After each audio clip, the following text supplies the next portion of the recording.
के संबंध में अधिक जानकारी। पिछले भागों में हमने विभिन्न अभिक्रियाओं के द्वारा लवणों का निर्माण होते देखा है। आइए इसके विपरीत गुणधर्म एवं उपयोग के बारे में अधिक जानकारी प्राप्त करें। 2.4.1 लवण परिवार। क्रियाकलाप 2.3 नीचे दिए गए लवण के रासायनिक सूत्र लिखिए।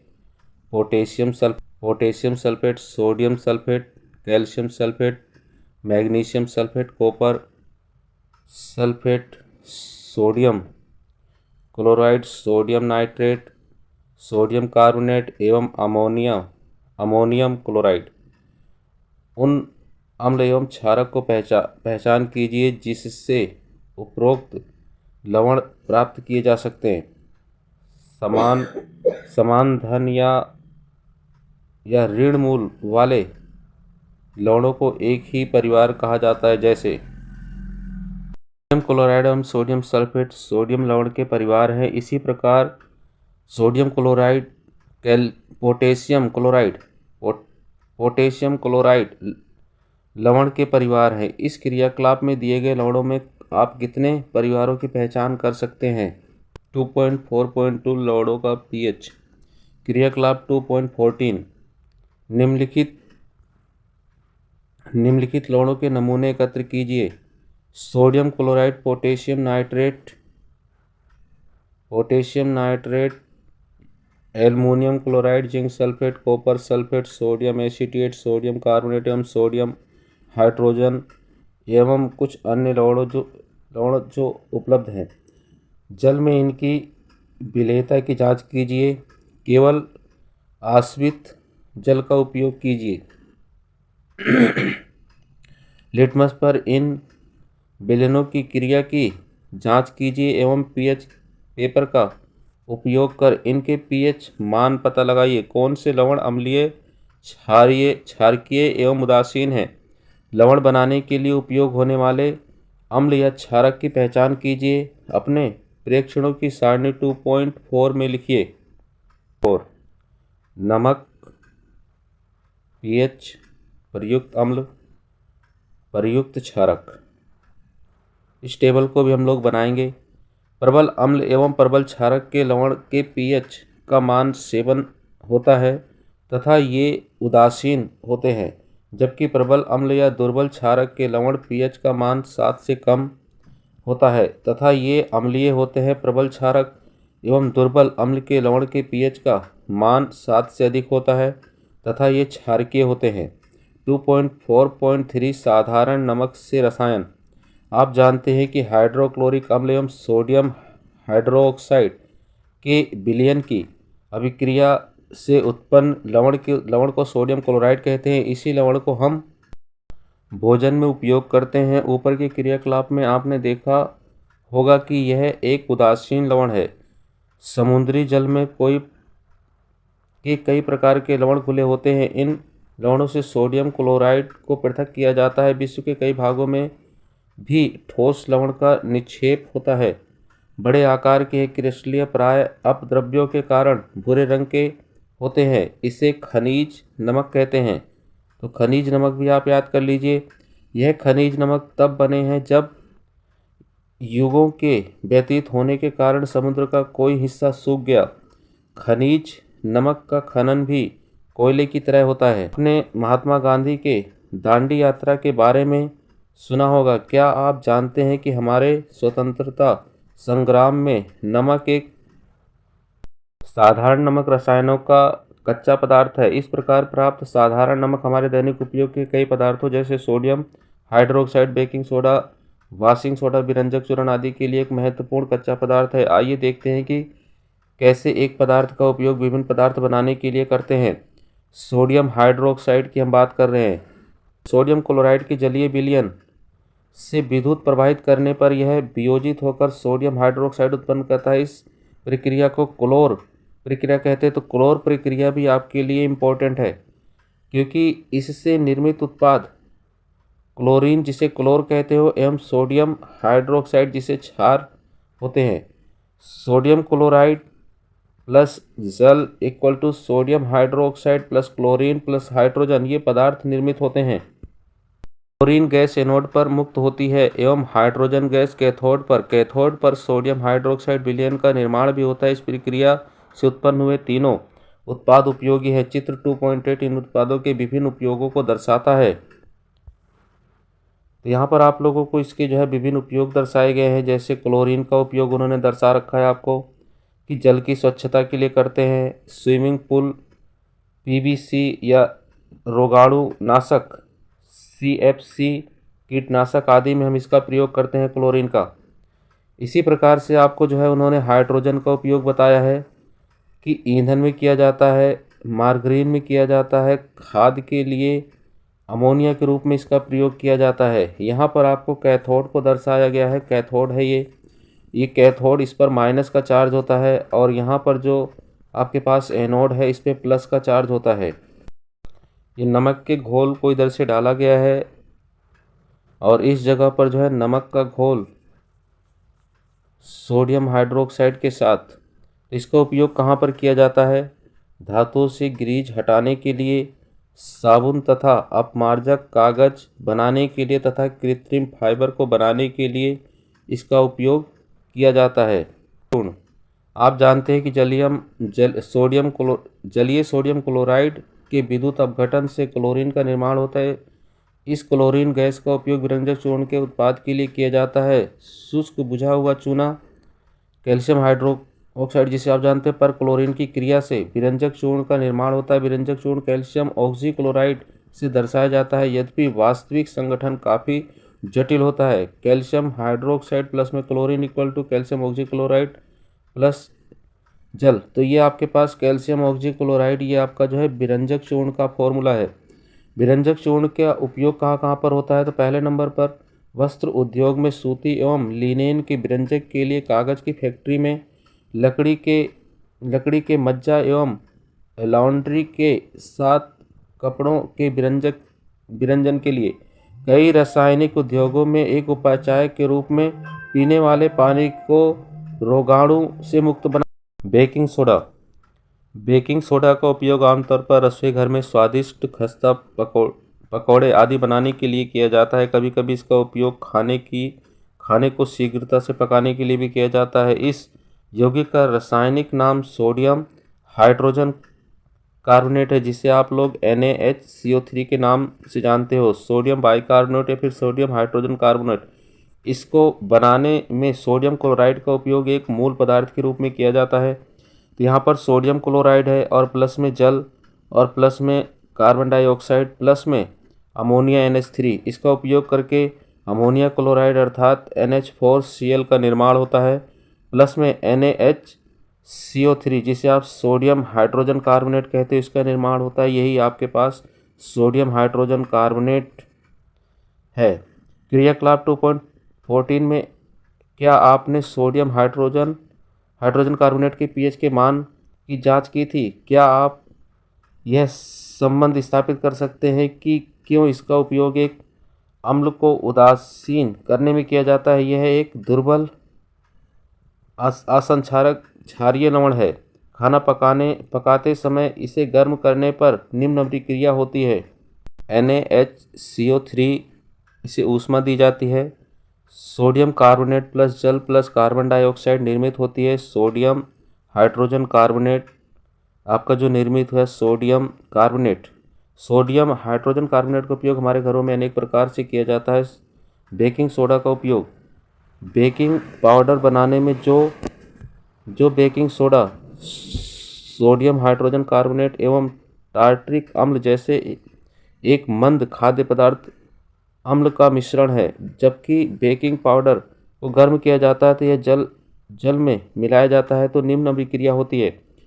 Sodium hydrogen carbonate plus H plus ion plus carbon dioxide plus जल प्लस अम्ल का सोडियम लवण किसी अम्ल से इस अभिक्रिया से उत्पन्न कार्बन डाइऑक्साइड के द्वारा पावरोटी या फिर केक में खमीर उठाया या फिर जिसे आप ब्रैकेट में कह सकते हो फूल या उभर जा सकता है तथा इससे मुलायम एवं स्पंजी हो जाता है। सेकंड नंबर पे सोडियम हाइड्रोजन कार्बोनेट भी एंटासिड का एक संगठक है। क्षारीय होने के कारण यह पेट में अम्ल की अधिकता को उदासीन करके राहत पहुंचाता है। थर्ड नंबर पे है, इसका उपयोग सोडा अम्ल अग्निशामक में भी किया जाता है। धोने का सोडा, सोडियम कार्बोनेट इंटू में 10H2O। धोने का सोडा एक अन्य रसायन जिसे सोडियम क्लोराइड से प्राप्त किया जा सकता है। आप ऊपर देख सकते हैं कि बेकिंग सोडा को गर्म करके सोडियम कार्बोनेट प्राप्त किया जा सकता है। सोडियम कार्बोनेट के पुनः क्रिस्टलीय से धोने का सोडा प्राप्त होता है। यह भी एक क्षारकीय लवण। Sodium carbonate plus 10H2O equal to sodium carbonate into 10H2O, अर्थात इसका निर्माण होता है। 10H2O क्या दर्शाता है? क्या यह एक सोडियम कार्बोनेट को आर्द्र बनाता है? हम इसका जवाब अगले भाग में पढ़ेंगे। सोडियम कार्बोनेट एवं सोडियम हाइड्रोजन कार्बोनेट कई औद्योगिक प्रक्रियाओं के लिए भी उपयोगी होता है धोने के सोडे के रूप में। देखिए क्या देखते हैं हम लोग। पहले नंबर पे सोडियम कार्बोनेट का उपयोग कांच, साबुन एवं कागज उद्योगों में होता है। सेकंड नंबर पे इसका उपयोग बोरेक्स जैसे सोडियम यौगिक के उत्पादन में होता है। थर्ड नंबर पे सोडियम कार्बोनेट का उपयोग घरों में सफाई के लिए किया जाता है। 2.4 क्या लवण के क्रिस्टल वास्तव में शुष्क हैं? क्रियाकलाप 2.15 कॉपर सल्फेट के कुछ क्रिस्टल को शुष्क क्वथन नली में गर्म कीजिए। गर्म करने के बाद कॉपर सल्फेट का रंग क्या है? क्वथन नली में क्या जल की बूंदें नजर आती हैं? ये कहाँ से आई हैं? गर्म करने के बाद प्राप्त सल्फेट के नमूने में जल की 2-3 बूंदें डालिए। आप क्या प्रेक्षण करते हैं? क्या सल्फेट का नीला रंग वापस आ जाता है? तो ये चित्र आपको दर्शाया गया है। इस चित्र को हम लोगों ने देखना। इसको दिखने वाले कॉपर सल्फेट क्रिस्टलों में क्रिस्टलन का जल होता है। जब हम क्रिस्टल को गर्म करते हैं तो यह जल हट जाता है एवं लवण का रंग श्वेत हो जाता है। यदि आप क्रिस्टल को पुनः जल से भिगोते हैं तो क्रिस्टल का नीला रंग वापस आ जाता है। लवण के लिए सूत्र इकाई में जल के निश्चित अणुओं की संख्या को क्रिस्टल का जल कहते हैं। तो ये भी आप लोग क्रिस्टल का जल क्या होता है इसे याद कर लीजिए। कॉपर सल्फेट के एक सूत्र इकाई में जल के 5 अणु उपस्थित होते हैं। जलीय कॉपर सल्फेट का रासायनिक सूत्र कॉपर सल्फेट 5H2O। क्या आप अब बता सकते हैं कि सोडियम कार्बोनेट इंटू 10H2O का अणु आर्द्र है या नहीं? जिप्सम एक अन्य लवण है जिसमें क्रिस्टल का जल होता है। इसमें क्रिस्टलन के जल के 2 अणु होते हैं। इसका रासायनिक सूत्र याद कर लीजिए, 2 अणु होते हैं इसका रासायनिक सूत्र कैल्शियम सल्फेट इंटू 2H2O है। अब हम इस लवण के उपयोग पर ध्यान। प्लास्टर ऑफ पेरिस जिप्सम को 373 केल्विन पर गर्म करने पर यह जल के अणुओं का त्याग कर कैल्शियम सल्फेट या आर्द्र हाइड्रेट या फिर हेमी हाइड्रेट, जिसे ब्रैकेट में दर्शाया गया है कैल्शियम सल्फेट इंटू 1/2H2O बनाता है। इसे प्लास्टर ऑफ पेरिस कहते हैं। तो प्लास्टर ऑफ पेरिस आपके एग्ज़ाम के लिए सबसे ज़्यादा इम्पोर्टेंट है, जिसे आप कन्फर्म याद करिए।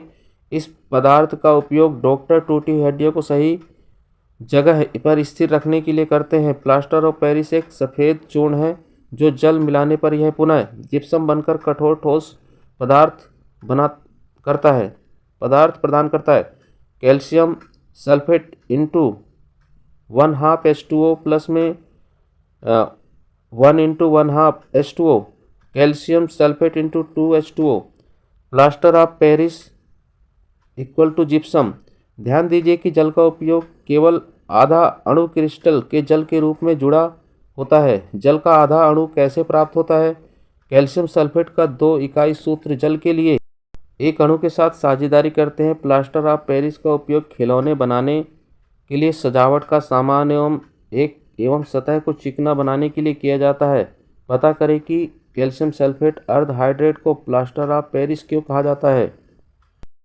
आइए हम अपनी कॉपी के अंदर और सब कुछ समझते हैं, जैसे कैल्शियम ऑक्सीक्लोराइड क्या है। और आपके पास जो है, जैसे हम अपनी स्क्रीन पर देख पा रहे हैं, तालिका 2.4, जिसको मैंने आप लोगों को कहा था कि मैं इसको टेबल में तैयार कर दूंगा। तो आपके पास पहले वर्ण दिया हुआ है और उसके बाद पीएच है, फिर उपयोग किया गया आपके पास अम्ल है और उपयोग किया गया आपका क्षार है। तो यहाँ पर वर्ण में जैसे हम देख पा रहे हैं, तो हमारे पास सोडियम क्लोराइड है जिसका 7 pH स्केल है। हाइड्रोक्लोराइड जिसे आप और उसके बाद अम्ल है ये आपके पास ये क्षारक है NaOH। तो इस प्रकार से पूरी टेबल को मैंने तैयार कर दिया है। आप इस पूरी टेबल को ठीक प्रकार से रीड आउट कर लीजिए, इसका स्क्रीनशॉट ले लीजिए। जैसे आप इसका उपयोग करना चाहें आप कर सकते हैं इसका उपयोग। आगे आइए हम लोग समझते हैं कि किस प्रकार से जो है क्या नाम है आपके पास ये चीज़ें प्राप्त की गई तो कहाँ पर उपयोग होती हैं। अब हम सोडियम हाइड्रोक्साइड की का उपयोग देखने के लिए चल रहे हैं। सोडियम ऑक्साइड हम यहाँ पर जो है क्या नाम है किस प्रकार से जो है क्या नाम है क्लोरोक्षार प्रक्रिया के द्वारा किस प्रकार से उन उत्पादों को प्राप्त किया जाता है। तो आपके पास जो है क्या नाम है सोडियम हाइड्रोक्साइड किस प्रकार से प्राप्त होता है उस रिएक्शन को अब हम लोग देखते हैं। तो देखिए यहाँ पर हमारे पास सबसे पहले सोडियम क्लोराइड है। जब सोडियम क्लोराइड विलयन में विद्युत धारा को प्रवाहित किया जाता है तो यह अपघटित हो जाता है और अपघटित होकर यह सोडियम हाइड्रोक्साइड को निर्मित करता है। इसी प्रक्रिया को हम लोग क्लोरोक्षार प्रक्रिया कहते हैं। तो यहाँ पर देखिए आपके पास क्या चीज़ है, सोडियम क्लोराइड है, सोडियम क्लोराइड है और ये किस फॉर्म में होता है, ये आपका एक्वस की फॉर्म में होता है और छेप की फॉर्म में होता है। और ये इसके अंदर जल को जब प्रवाहित किया जाता है 2H2O, तो जल प्रवाहित होने पर ये किस किस चीज़ में रूप में टूट जाता है, तो ये आपका 2NaOH और प्लस में आपके पास क्लोरीन गैस और प्लस में आपके पास हाइड्रोजन, ये आपके पास इस अभिक्रिया के दौरान निकलते हैं पदार्थ। और जो आपकी क्लोरीन गैस है, जो आपकी क्लोरीन गैस है, क्लोरीन गैस ये आपकी जो है एनोड पर, क्लोरीन गैस आपकी एनोड पर मुक्त होती है, एनोड पर मुक्त होती है।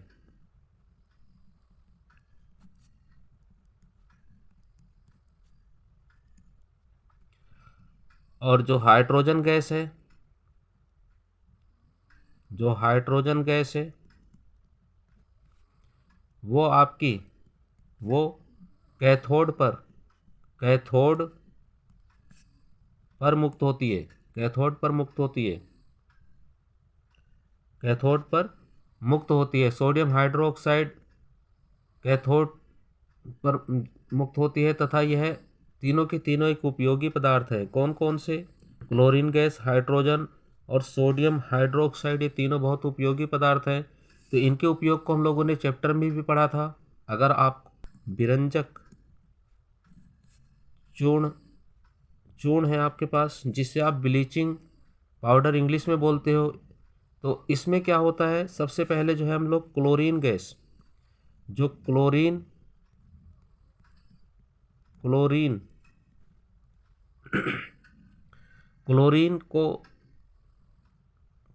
को बुझे हुए चूने जिसे आप कैल्शियम हाइड्रोक्साइड कहते हो के साथ अभिक्रिया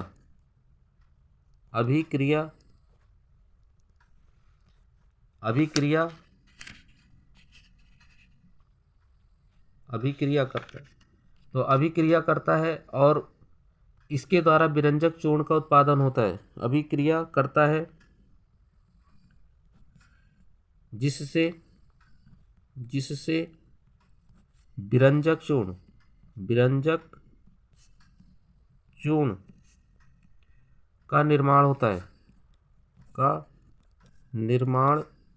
है। तो देखिए इस निर्माण का होता है और आपका कैल्शियम ऑक्सीक्लोराइड बनता है। क्या बनता है, कैल्शियम ऑक्सीक्लोराइड क्या निर्मित होता है, कैल्शियम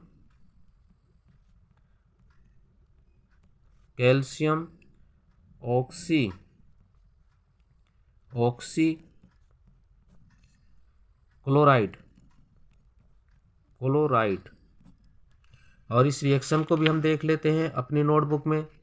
तो रिएक्शन जैसे हमको दिखाई दे रही है हमारी नोटबुक में, कैल्शियम हाइड्रोक्साइड, जैसे आपको बताया गया था कि calcium calcium hydro oxide, calcium hydro oxide के अंदर हम लोगों को क्या प्रवाहित करना है, क्लोरीन, क्लोरीन गैस को हम लोग प्रवाहित करते हैं तो हमारे पास क्या निर्मित होता है, कैल्शियम ऑक्सी क्लोराइड निर्मित होता है प्लस में H2O।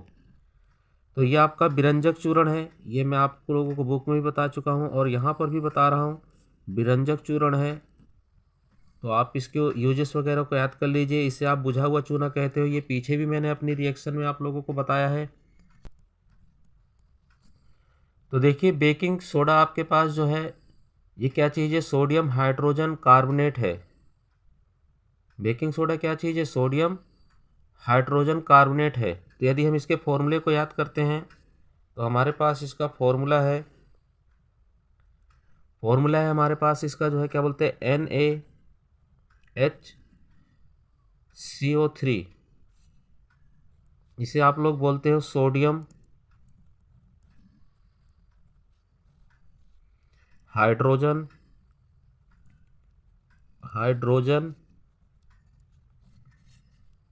Sodium hydrogen carbonate,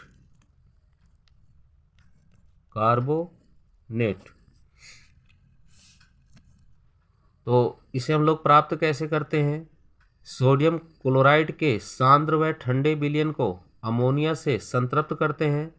ammonia लवण जल कार्बन डाइऑक्साइड से मुक्त होकर सोडियम हाइड्रोजन कार्बोनेट प्रदान करता है। तो ये फॉर्मूला भी आपको वहाँ पे लिखवा रखा है, देखिए कैसे, NaCl प्लस में NH3 प्लस में जल प्लस में कार्बन डाइऑक्साइड इक्वल टू आपके पास NH4, ये किताब में भी है आपके पास NH4Cl प्लस में NaHCO3, अमोनिया क्लोराइड प्लस में सोडियम हाइड्रोजन कार्बोनेट आपका निर्मित होता है। और जो है क्या नाम है, इसका उपयोग आप लोग जो है क्या नाम है यूजेस अपनी बुक से पढ़ लीजिए, मैंने वहाँ पर उस बुक में समझा रखा है, पढ़ के दिखा रखा है आपको। हम लोग नेक्स्ट अपना जो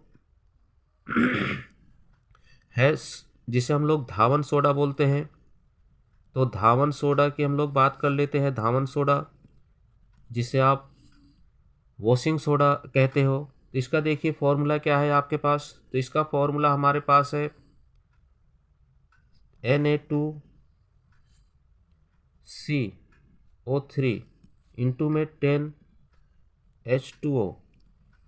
तो देखिए दोनों के फॉर्मूले समथिंग हमें समान ही दिखाई दे रहे हैं। तो बेकिंग सोडा के लिए हमें याद करना है कि इसके अंदर जो है हम लोग जो खाना बनाने के लिए यूज करते हैं बहुत कम मात्रा में करते हैं, लेकिन जो नहाने के लिए, जैसे हम लोग ट्रिक है, जैसे नहाने के लिए हम लोग ज़्यादा पानी का इस्तेमाल करते हैं तो उसके संग 10H2O लग जाता है। ज़्यादा पानी चाहिए तो अर्थात 10 बाल्टी पानी चाहिए तो इसके लिए हम लोग इसका उपयोग करते हैं। और यहाँ पर क्योंकि हम खाने के लिए बहुत कम नमक का प्रयोग करते हैं तो हमें इस फॉर्मूले को याद कर लेना है आसानी से। चलिए धावन सोडा को हम लोग इसकी रिएक्शन को देखते हैं। तो यहाँ पर रिएक्शन में क्या चीज़ है हमारे पास, हम लोग सोडियम क्लोराइड को लेंगे, NaCl को लेंगे और प्लस में NH3 प्लस में H2O और प्लस में CO2 इक्वल टू आपके पास बनेगा NH4 प्लस में Na। देखिए इस जगह पर थोड़ा सा हमें और भी ध्यान रखना है, जैसे बेकिंग सोडा के अंतर्गत हम लोग जो केक वगैरह बनाते हैं तो उसका स्वाद जो होता है हमारे पास, उसको जो है सही करने के लिए, क्योंकि आपके पास बेकिंग सोडा है तो बेकिंग सोडा कैसा होता है, बेकिंग सोडा आपका कड़वा होता है, तो इस कड़वेपन को दूर करने के लिए इसके अंदर जो है टाइट्रिक अम्ल मिलाया जाता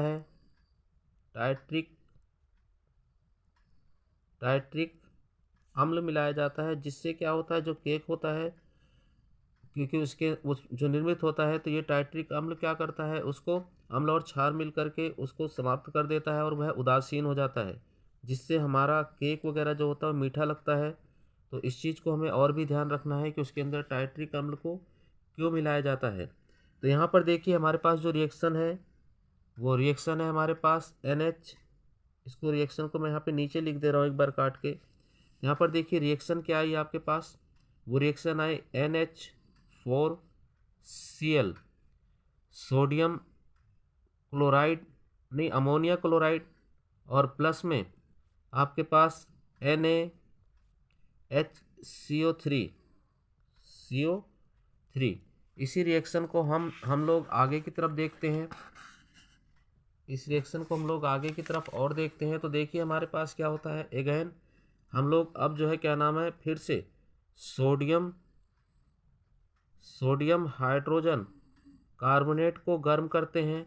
तो गर्म करने पर हमें sodium carbon dioxide plus H2O plus carbon dioxide हमें प्राप्त होती है।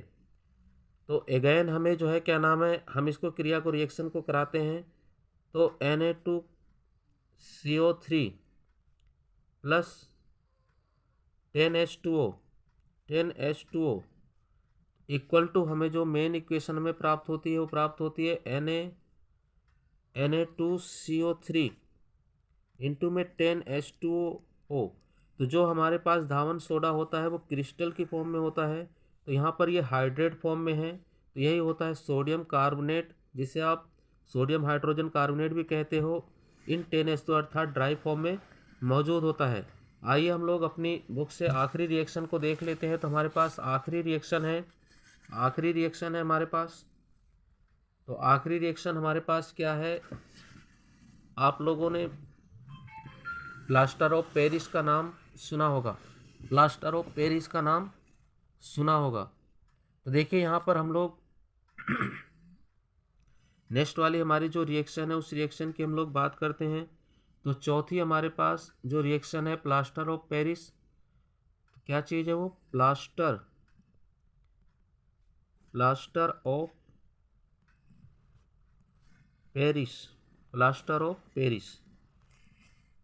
ऑफ पेरिस जिसे हम लोग क्या लिखते हैं CaSO4 इंटू 1/2 H2O। तो देखिए क्या नाम है ये किस प्रकार से निर्मित होता है, तो उसी चीज़ को हम लोग रिएक्शन को देखते हैं। तो यहाँ पर देखिए कैल्शियम सल्फेट है, calcium sulphate 2H2O equal to आपके पास कैल्शियम सल्फेट 1/2 H2O प्लस हो जाता है इसके अंदर 1/2 H2O। तो यहाँ पर जो है क्या नाम है जिप्सम को नियंत्रित रूप से सावधानीपूर्वक गर्म करना चाहिए, अन्यथा निर्जलीय कैल्शियम सल्फेट उत्पन्न हो जाता है जो प्लास्टर ऑफ पेरिस के अद्भुत गुणों से विहीन होता है। तो यहाँ पर प्लास्टर ऑफ पेरिस को हम लोग दोबारा से जो है देखते हैं। तो प्लास्टर ऑफ पेरिस आप लोग कैसे प्राप्त कर सकते हैं, तो इस रिएक्शन को हम लोग इधर की साइड में लिखते हैं। तो देखिए हमारे पास क्या चीज़ है calcium sulphate into 1/2 H2O plus में 1/2 H2O equal to calcium sulphate 2H2O। तो यहाँ पर जो हमारी दीवार वगैरह में जो इसका प्रयोग किया जाता है कैल्शियम सल्फेट का, या फिर हड्डियाँ वगैरह अगर टूट जाती हैं तो उसको ढांचे को आकार प्रदान करने के लिए या फिर खिलौने वगैरह के लिए हम इसका उपयोग करते हैं। तो यहाँ पर जो आपके कमरों जो इसको घरों के अंदर डिजाइन वगैरह देने के लिए इसका कैल्शियम सल्फेट का उपयोग किया जाता है। तो ये कैल्शियम सल्फेट क्या होता है, दोबारा से जो है ऊपर उसे नमी मिलती है और उसके बाद वो जो है क्या बोलते हैं चूर्ण के रूप में धीरे धीरे नीचे की तरफ गिरने लग जाता है। तो इसके संग ही आपका ये चैप्टर पूर्ण रूप से समाप्त हो जाता है। बाकी मैंने किताब के अंदर भी आपको ढंग से पढ़ाया है। वीडियो देखने के लिए धन्यवाद। मेरे चैनल के संग जुड़े रहिए, लाइक करिए, सब्सक्राइब करिए, शेयर करिए, कमेंट करिए। धन्यवाद।